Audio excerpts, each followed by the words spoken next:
Magandang araw po sa inyo at welcome back dito sa ating panibagong video. Kung mababasa or makikita nyo sa description ng ating video, ating pag-uusapan para sa vlog na ito kung bakit nga ba laging nakasubaybay, laging updated ang mga Vietnamese at Indonesian sa mga ganap ng beauty competition ng Pilipinas. At lagi silang nakabuntot at nakasubaybay doon sa mga ipinapadala natin sa mga international beauty competition. So ating pag-uusapan at sasagutin mga kapolitika kung bakit talagang grabe yung kanilang curiosity at talagang minsan masasabi natin na mas updated pa ang mga Vietnamese at mga Indonesian dito sa ganap ng ating mga beauty queen. Pero bago ang lahat ay huwag kalimutang mag-like at mag-subscribe na rin kayo para updated kayo sa ating mga latest issue. So dahil patapos na po mga kapolitika ang 2025 at sasalubungin na natin ang taong 2026, masasabi natin na ang taong ito in general ay napaka-makulay at napaka-matagumpay para sa mga Pinay Beauty Queen na ating ipinadala sa mga international beauty competition sa pangunguna of course ng ating Miss Grand International 2025 na kung saan ay umukit ng kasaysayan dito sa pageant ni Nawat dahil back to back tayo mula doon kay CJ Opiasa sa MGI 2024 and ngayon MGI 2025 isa na namang Pilipina ang kinurunahan dito sa makasaysayang Miss Grand International Competition. So yun mga kapolitika, talagang matagumpay at napakamakulay ng mga Pinay Beauty Queen na ating ipinadala dahil napakarami, hindi lang po 10, hindi ko na mabilang mga kapolitika sa aking mga daliri, both minor at major pageant na kung saan ay talagang tayo ay na kilala sa buong mundo bilang isang powerhouse, bilang isang kinatatakutang bansa pagdating sa mga beauty competition. So gusto po nating i-recognize at i-appreciate yung effort ng bawat Filipino team na kasakasama ng ating mga representative, ating mga candidate at mga manok na nakipaglaban doon sa mga international beauty competition. So grabe yung effort nila mga kapolitika at talagang shinare nila yung kanilang mga abilidad, yung kailang artwork dito sa ating mga parabihisan at ayusan at talagang i-train yung ating mga Pinay Beauty Queen sa larangan ng beauty contest. So naging successful, naging matagumpay ang kanilang mga effort. So bigyan natin sila ng appreciation at recognition kahit sa maliit na paraan. So dito nga tayo mga kapolitika, pag-uusapan po natin itong mga Vietnamese at mga Indonesian dahil doon nga sa interview ni Atisa Manalo ay mas updated pa sila. Later part ko na nalaman na pinag-uusapan pala nila yung mga interview ni Atisa. Okay, at yung mga ganap nila Emma Tiglao, nila Chelsea Fernandez, talagang nakasubaybay sila kahit saan. So yung iba is tinitake ito as negative na kung saan ang sinasabi nila ay naiinggit daw ang mga Vietnamese, mga Indonesian sa Pilipinas, na insecure daw sila dahil sa success na natamo ng Pilipinas pagdating sa larangan ng beauty pageant. So kung yung iba ay sinasabi nila na negative ito dahil sinisiraan nila at naiinggit sila sa ating mga candidates, sa ating mga representative, in my own point of view mga kapolitika, I take this as a positive side kasi kung hindi naman sikat ang mga pinapadala natin sa ibang bansa, sa tingin ko ay hindi ito pag-uusapan ng mga Vietnamese at ng mga Indonesian. So masasabi natin na yes, andun yung talagang gusto nila na marating, aspiration nila na marating nila kung nasaan man ngayon ang level ng Pilipinas pagdating sa beauty competition. So para tayong bunga mga kapolitika na kanilang tinitingala, kung kaya ang sabi nga nila, may kasabihan tayong mga Pinoy na pag ang isang puno daw ay hitik na hitik sa bunga ay lagi itong binabato. So yun ang sitwasyon ng Pilipinas, kung kaya yung mga ipinapadala natin sa mga international beauty competition ay talagang hinahanap yan mga kapolitika ng mga Indonesian, ng mga Vietnamese, kung kaya nga tayo ay binansagan na Latin country of Asia. At para lang din po pala doon sa mga taga-ibang bansa na nanonood at nakikinig dito sa atin na kung saan ay tinatranslate nila or auto-dub yung ating sinasabi ay meron po kasing bahagi ng Pilipinas, mga kapolitika na nagsasalita ng 70% na Creole or Spanish. So yun po ang Zamboanga, kasi yung iba nagdududa sila bakit daw tayo self-proclaim daw tayo na Latin country of Asia. So doon sa mga hindi nakakaalam ng kasaysayan ng Pilipinas, doon sa mga taga-ibang bansa na nanonood, nakikinig sa atin, ay kahit pa sa leksikin nyo, ang Pilipinas po ay nakolonize ng mga Espanyol sa daan-daang taon. So kung kaya tayo ay merong influence ang Pilipinas mula sa mga lahing Espanyol. Doon po sa mga hindi nakakaalam at bash lang ng bash sa Pilipinas kung bakit daw self-proclaim ang mga Pinoy na tayo ay Latin country. So again, sa ulitin ay meron pong part ng Pilipinas na nagsasalita ng lingwaheng Espanyol. Okay, so doon po sa mga hindi nakakaalam at bash lang ng bash sa Pilipinas, bakit daw tayo self-proclaim as Latin country. At even nga merong mga part sa sa Latin country sa Amerika, mga kapolitika, na kung saan ay kahawig kamukha ng mga Pinoy. Okay, so ng mga Pilipino. So hindi maipagkakailan na meron tayong Spanish descent. Okay, so yun po ang aking masasabi at ang aking maging opinion. At even yung ating mga apelyido, di ba, merong mga similarities at talagang parehong-pareho doon sa mga sa mga Latin or sa mga Spanyol. So yun po, sa mga hindi nakakaalam lang, pero kasi tayo is alam naman natin na meron talagang impluensya dahil na-colonize tayo ng mga Espanyol sa mahabang panahon. So yun ang aking masasabi at ang aking point of view, aking komentary dito mga kapolitika, kung bakit laging updated, lagi tayong sinusubaybayan at laging tinitingala ng mga Vietnamese at mga Indonesian. So I don't take this as a negative side, pero para sa akin ay malaking bahagi positibo ito para sa atin dahil it means tayo ay sikat, kilala at tanyag pagdating sa beauty competition.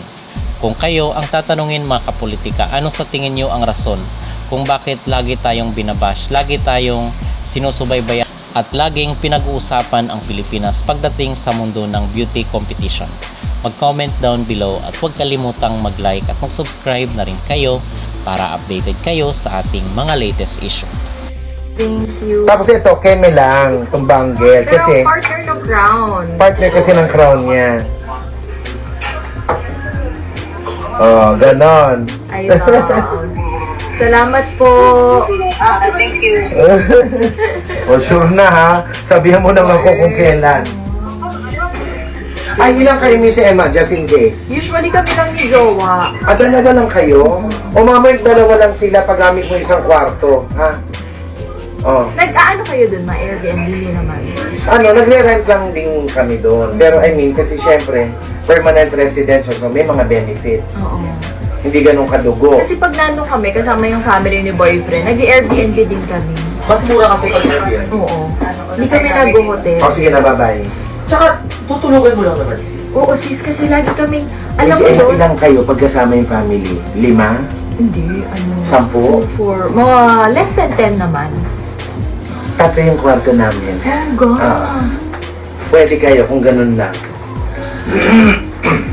Akong bahala. Nag-book nga ako ng Fukuoka kasi nakahanap kami ng sale. Before pa ako lumaban ng Miss Grand. 4K, 4,000 pesos, round trip na yun, ma. Wow! As in, Hoy! kaya favorite namin Kaya yung lang Japan. Fukuoka. Fukuoka. Alam mo ba kung nasa ng Fukuoka? Saan man na? Napakalayo, girl. Oo. Island yan ang Fukuoka. Pero gusto naming matry, ma-experience kasi Oo. nag-Osaka na kami, nag-Tokyo. Yung asawa ng asawa ko dati, yung hapon, tiga Fukuoka. Maganda. Maganda kaya, well, iba yung Tokyo, iba yung probinsya. Oo. Yun lang Yun yung masasabi gusto ko. naming ma-experience. Province naman. Province side Oo. ng Japan. May connection din tayo sa Fukuoka, huwag ka mag-alala. Asawa ko bahala. Bongga. Yun lang, hindi na kami natuloy kasi nga ano din yun, during my Miss Grand competition. Mag-Tokyo na lang kayo. Ayun na nga. Maghahanap na Nandiyan pa si Oso? Ando na, nilagay Bigay mo to. Oo. Sige mamaya. So- Lagay mo lang muna dyan sa plastic. Ha? Ilagay mo muna yun. I-check ako na lang mamaya. Iyan mo na. Andito ka ba, Oso? Oo. O, wala. Oh, ikaw na. Oh. Sayang yan, Mars. Ihagis mo na lang sa kabilang sa bakit. Sandali. Sa Bakit? Andiyan ka ba sa labas, my love? Ay, wala.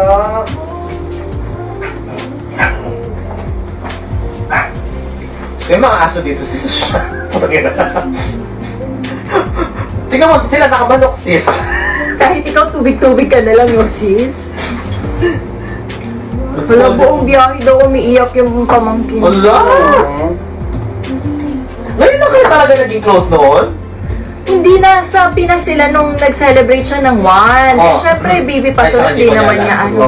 Eh, pagdating ko dito, nakaglu na talaga sa akin. Aww. As in.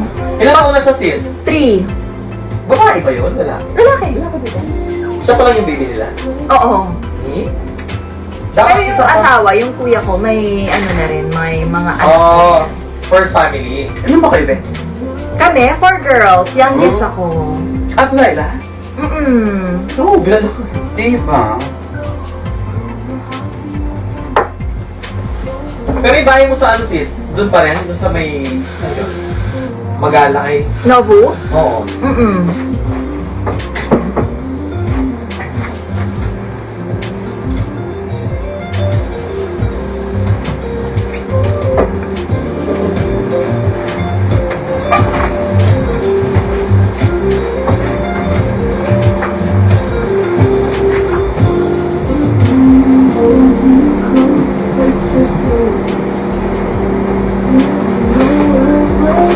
Wait lang! Gutom na siya.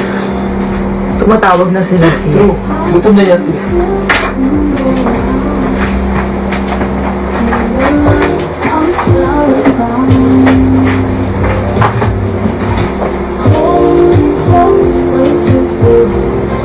I miss you guys.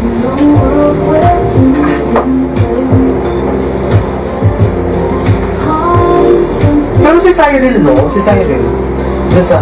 ano lang siya? Yata. I miss you. Ano lang kami, makeup. Hindi, I need to submit something for Miss Grand International. So, kahit nasa California tayo, we need to work. So, workation ang tawag doon.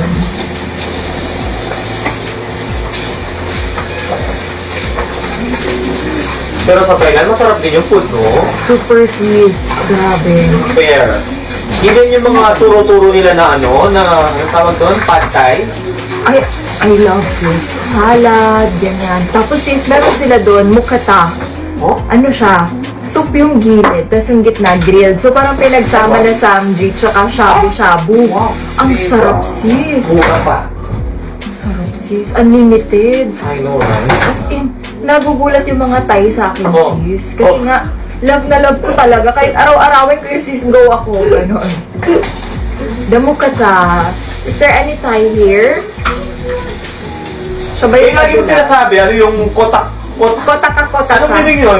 Parang add to cart. Kotaka. Diba? Baka kami mga bakula. Kotak ka. Pero dito, iba yung po. Kailangan mo kumota.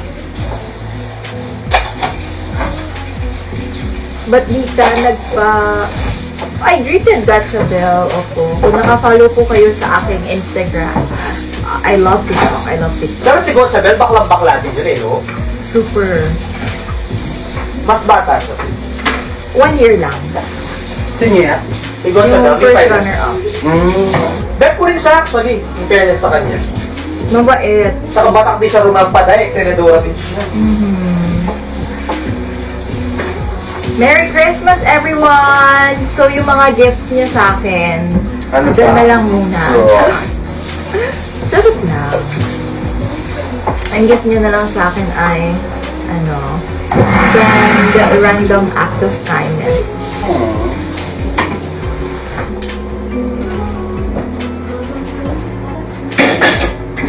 Hello, Jazz Molina. O tayo sa Rain. meat, pag luto may makanini, ako burino. True. Lakos ang dago ka niya. Ano? Sumpaya ka na may makanini. Love from Thailand. Kapunaka.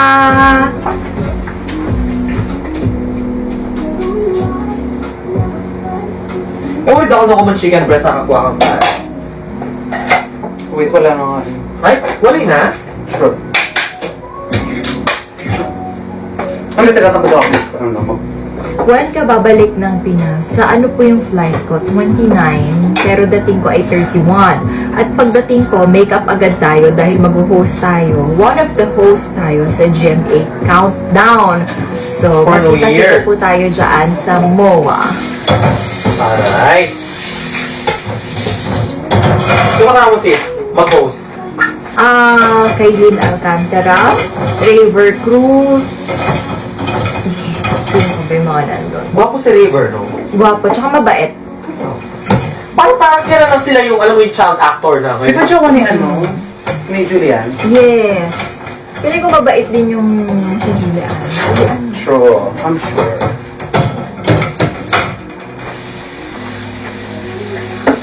Ano gift kay Gacha Bell? Abangan, yung mabibigay natin yan next year sa kanya.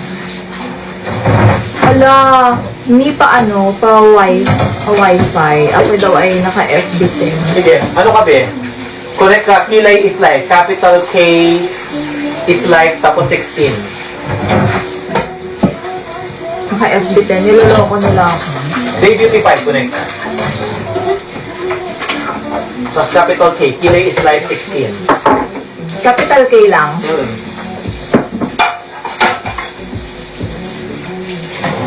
Alam mo, Kuya Will, may magpatugo ka pa kay Tita Vanessa. May special mo tayo. Thank you, Shin. Mabait. Diba? Ewan ko ba, baka tayo kung ayaw Tulong-tulungan mo. Work. I'm back! At hindi na FB 10 kasi... Maganda talaga yung loob namin sa'yo, Kuya Will. Di ba? Mukha kasi namimigay ng jacket. Siyempre kami yung mga impacta sa Daily City, tapos di ba? Nagkikisama kami kay Kuya Will. Mga gympacta ng Daily City. Ay, FB 10. Magit malaglag. Ala, ang dami pa rin talaga nila nanonood, no? Ang cute naman yan, sis! Oo, sabi ko Tapos wallet siya. Oo, card. Carry. Diba, bongga? Amazon, to the tune of? 19. Carry na. Hindi naman yan. Kasi may Pero nagtako yun. mahal dito. Sis, mahal lahat dito. I know. Huwag ka mag-convert kasi True. Huwag ka magko-convert. mamamahalan ka talaga. Kasi nung ako noon, kada bili, calculator die. Pero mahal dito. Mahal. Uy, kahit sa Pilipinas ngayon, yung Starbucks, di ba? 500 na. Di naman, sis. 500? Yung malaki. Hindi ba? Wala. 200 pa? Oo. Bitter. Wala. Take. Tsaka maaga nag-close dito, no? 9. Nilibre ko sana kayo, sis. Okay. Ay, open pa! Di ba? Delayed naman. Hala. I-end ko Patod tayo na. ano na yan. Relive. Kuya Will, atin dati si Eman sa hiwa. Sige. Mag-relive ba? Kota. Ruru. Anong ruru? Kota ka ruru. Riw. Ano, riw? Parang bilis. Riw.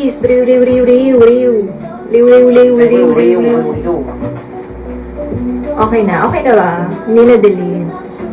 Ayan.